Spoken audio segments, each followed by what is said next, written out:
web, TV Info, le direct. Oh, freedom. Oh, freedom. Oh, freedom over me. Before I be a slave, I'll be bearing in my grave and go home to my Lord and be free. Oh, oh, freedom. Oh, freedom. Oh, freedom.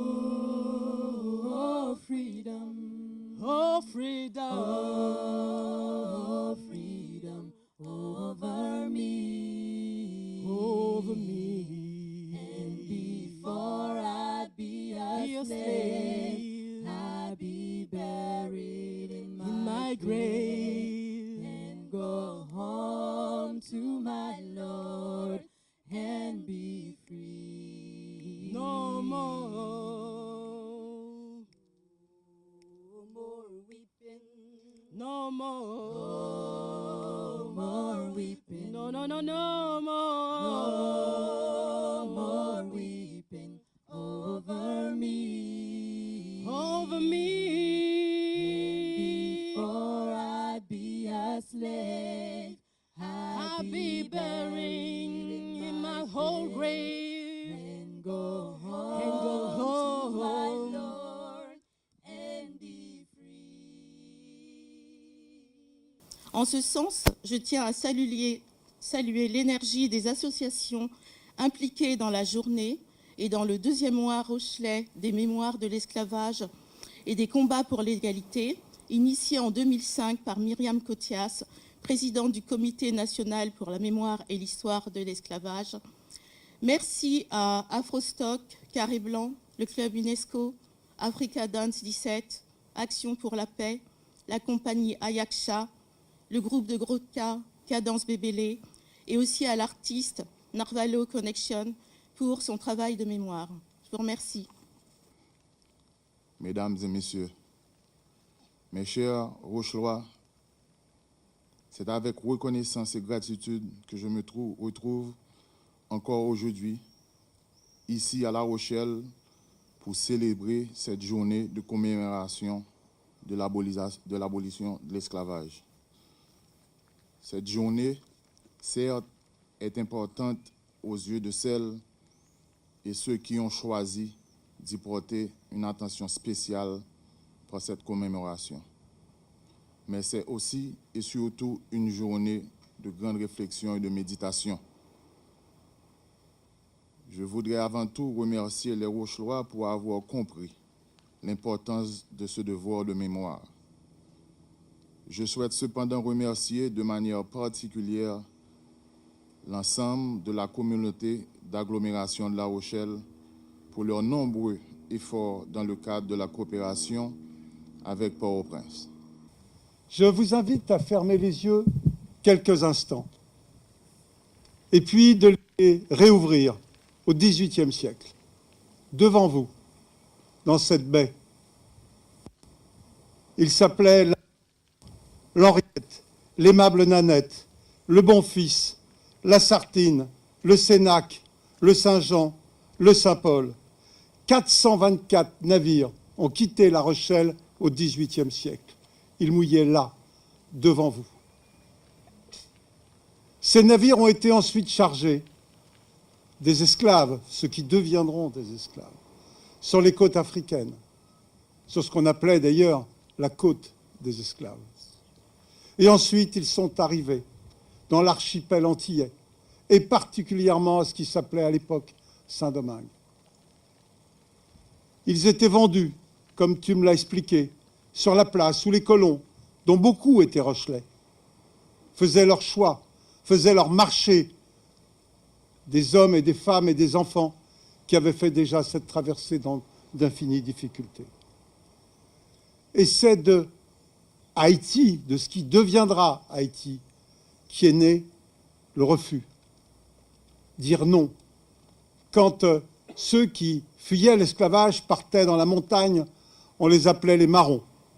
Et ils ont commencé à combattre, les uns à côté des autres, parfois sans grande organisation. Et puis, avec Toussaint Louverture, avec ses lieutenants, l'organisation est venue, ils se sont organisés. Hélas, dans notre monde, au XXIe siècle, il y a encore des millions et des millions de personnes victimes de la traite, exploitées, livrées aux trafiquants, contraintes à la prostitution, au travail forcé. Oui, encore aujourd'hui. Je veux remercier toutes celles et tous ceux qui contribuent à cette œuvre nécessaire de mémoire. Les historiens qui font progresser nos connaissances sur ce qu'a été l'esclavage, la traite. Les associations qui nous aident à comprendre l'histoire, mais aussi les drames du présent. Et les artistes qui entretiennent la flamme et qui transmettent le message de ceux qui ont lutté pour se libérer de la tragédie de l'esclavage et qui font savoir que l'humanité n'oubliera jamais et en même temps qu'elle continuera à avancer. Nous sommes réunis aujourd'hui pour le 170e anniversaire de l'abolition de l'esclavage dans le cadre de la journée nationale de la mémoire et justement de l'abolition de l'esclavage voulue par le gouvernement à l'occasion notamment du vote de la loi égalité réelle l'an passé, en avril 2017.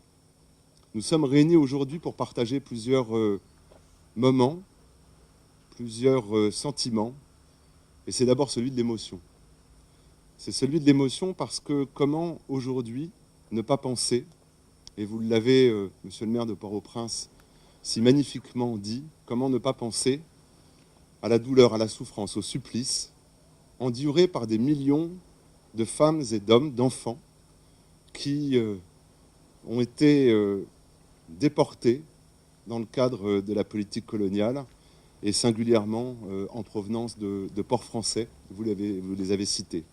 Donc c'est évidemment un moment d'émotion très intense, un moment d'émotion, je crois, et je m'adresse notamment aux jeunes générations, qu'il ne faut jamais oublier.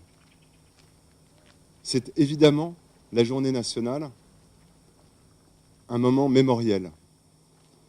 Alors la mémoire, c'est un devoir.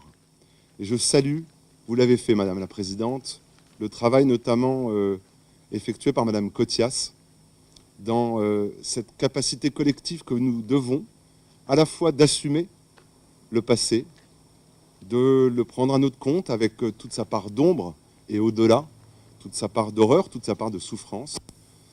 Mais c'est aussi le devoir de mémoire un impératif catégorique, qui est celui de pouvoir, justement, parce qu'on ne se situe pas dans le déni, de se mettre en situation, en capacité de construire collectivement, tous ensemble, sur les fondements parfois douloureux d'une histoire partagée, avec une espérance d'avenir et de destin beaucoup plus heureux, mais qui ne doit pas oublier cette part d'histoire partagée, certes, mais pour un certain nombre d'entre nous, involontairement partagée.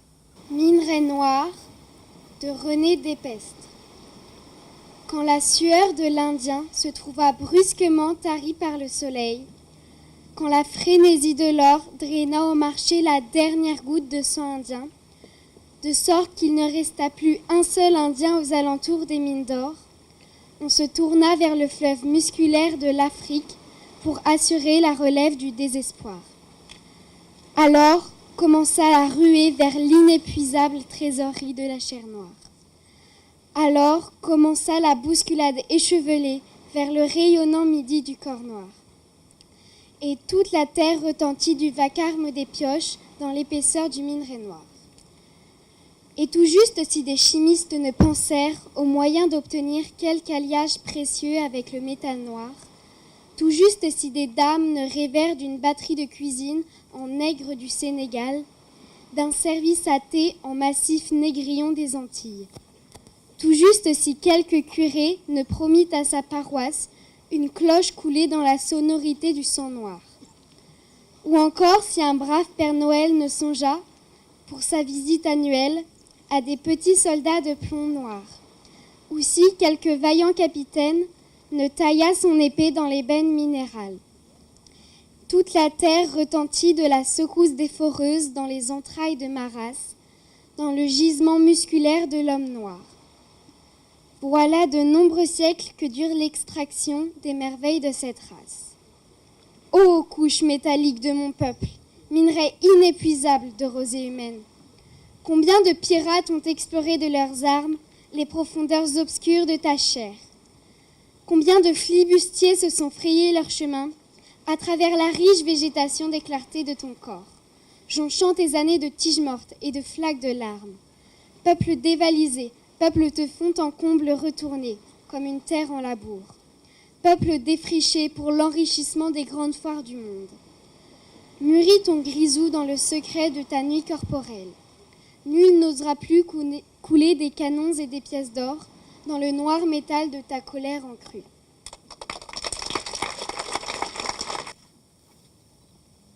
C'est un grand malheur que d'avoir embarqué les cris, les horreurs.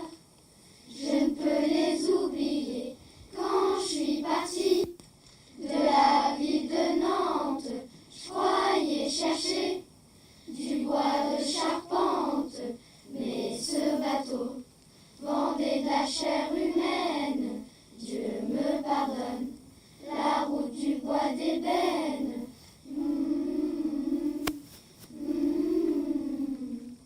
C'est un grand malheur que d'avoir embarqué les cris, les horreurs. Je ne peux les oublier en arrivant sur les côtes africaines. J'ai vu des hommes enchaînés par dizaines. Ces malheureux sont traités comme des bêtes, la nuit, le jour. Sans pitié, on les fouette.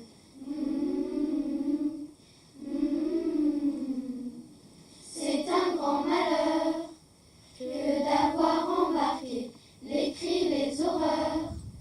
Je ne peux les oublier. La traversée n'est pas une croisière. Au fond des cales, c'est bien pire que l'enfer. La mort ici les frappe chaque jour, et les plus faibles y passent tour à tour.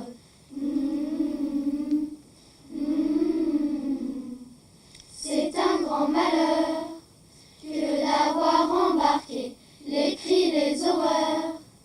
Je ne peux les oublier, c'est sur le port d'une ville américaine que j'ai laissé ces hommes nus dans leurs chaînes. Depuis ce jour, la mémoire me tourmente dès que je suis dans cette ville de Nantes.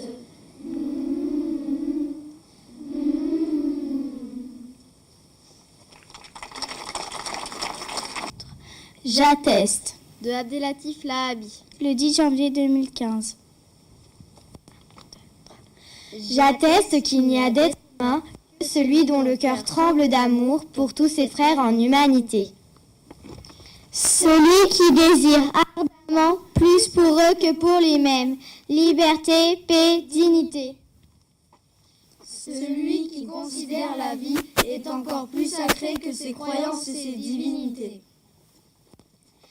J'atteste qu'il n'y a d'être humain que celui qui combat sans relâche la haine en lui et autour de lui. Celui qui, dès qu'il ouvre les yeux le matin, se pose la question : que vais-je faire aujourd'hui pour ne pas perdre ma qualité et ma fierté d'être homme ?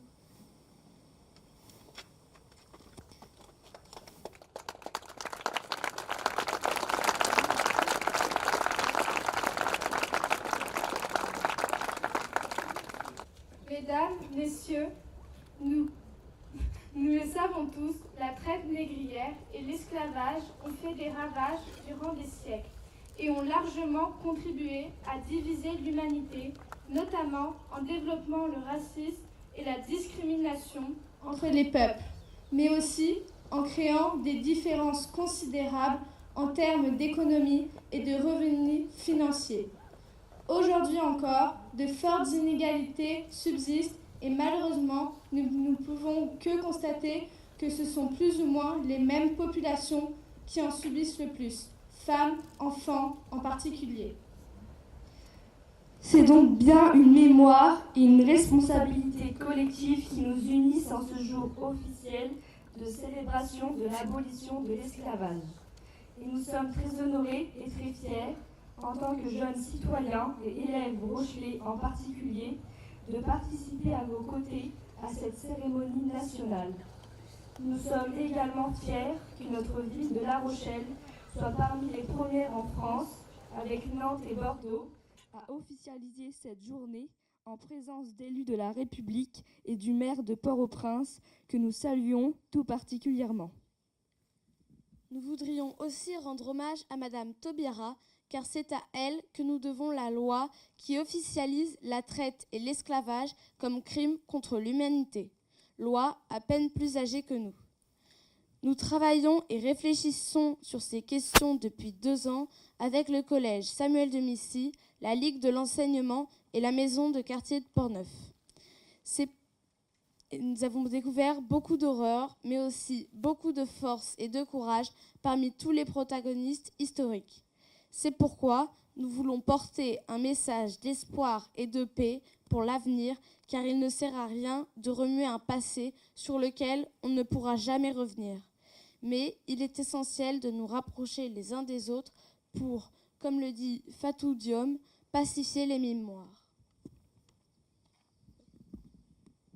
Plus que jamais, construire ensemble un monde meilleur où tous les hommes seraient effectivement libres et égaux, respectés et respectueux semble être une évidence. Pourtant, nous avons appris que si la traite négrière a bien été abolie, la question de l'esclavage et de l'exploitation est loin d'être résolue. L'Organisation internationale du travail estime que 215 millions d'enfants âgés de 5 à 17 ans travaillent. Parmi eux, 53 millions de jeunes de moins de 15 ans font un travail particulièrement dangereux. Et plus de 8 millions d'enfants subissent l'esclavage moderne, soit en servitude pour dette. Contraints à travailler forcés, recrutés dans des conflits armés ou prostitués. C'est à eux aussi que nous voulons rendre hommage aujourd'hui et leur dire que nous continuerons à nous engager et à faire tout ce qui est en notre pouvoir pour dénoncer et combattre ces pratiques abjectes et indignes. Nous croyons en un monde meilleur qui passe par l'éducation, le savoir et le partage. Nous savons que ce sera difficile, mais nous sommes certains que cela est possible. Chacun à son niveau peut et doit y contribuer. La liberté, l'égalité, la fraternité sont plus que jamais à mettre en avant dans chacun de nos actes, dans chacune de nos paroles, dans chacune de nos réflexions.